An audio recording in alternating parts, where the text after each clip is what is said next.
Good afternoon, everyone. As Kabir said, my name is Zach, and I took part in Articulation back in 2019. And I'm just going to take a few minutes to share a bit about my journey from participating in the competition to today, and some of the opportunities I've been fortunate to have due to being a part of the Alumni network. Now, I wish I was getting up here to speak about art, because I've so enjoyed learning from all of you about the fascinating painters, sculptors, and installation artists that you've spoken about today. Your speeches were incredible, and I want to congratulate you all on everything you've achieved up until this point. I know how much hard work goes into these speeches over many weeks, and how daunting it can be to get up here in front of this many people and share so passionately. I'm certainly feeling nervous now following you all. So, I guess to take you back to the start, this is me 7 years ago, fresh and baby-faced, in a time when the word Corona was only associated with beer and a Tesco meal deal cost just £3. How times have changed. Yes, this was March 2019, and I had taken part in my school articulation heat up in Leeds, and then crossed the Pennines, arguably the scariest part, to go to the regional heat at the wonderful Whitworth Gallery in Manchester. And then somehow made it through to the final, which at that time was held at Clare College, Cambridge. The artist I chose to speak about was this guy, an old Dutch man named Rembrandt. Now, I don't know if any of you had the same experience, but I really struggled to decide which artists I wanted to speak on. And I think what swung it for me was the personal encounter that I'd had with this man's paintings. I'd come across Rembrandt's self-portraits in a few different galleries, and there was just something about the lighting and that captivating glance that drew me in and got me asking questions. Who was this man? What was he thinking and feeling? And why on earth did he paint so many pictures of himself? And this is what makes Articulation so special. I was fortunate enough to win the competition, but I can truly say that what makes this program transformative is the opportunities it gives to personally engage with art, to closely analyze it, and to ask meaningful questions about what it says about our humanity. That has been self-evident in the heartfelt, sometimes humorous, and utterly thought-provoking presentations that we've all seen today. I'm here to tell you that this experience you've had doesn't stop here. In fact, it's just the start of a wealth of opportunities that are possible through the Alumni network. And I'm going to very briefly give you a taste of some of the things I've been able to do since the competition. So, firstly, Henny Talks. Shortly after the final, I had the privilege of presenting a 10-minute documentary film with the production company Henny on the spectacular Rembrandt self-portraits here at the National Gallery.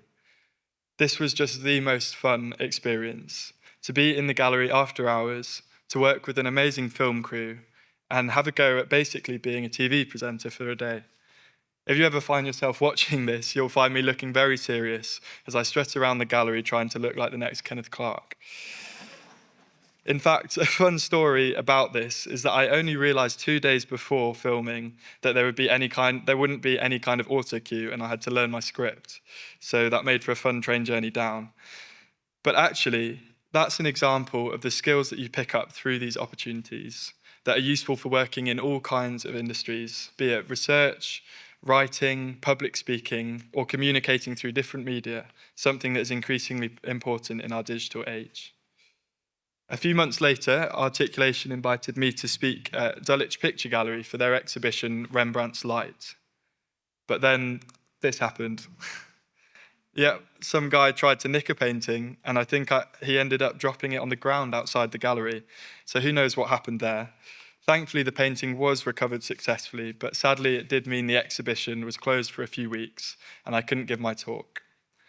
Nonetheless, this was not the last opportunity I had, as after the pandemic, Articulation kindly invited me back to the National Gallery to speak at one of their Friday Lates events.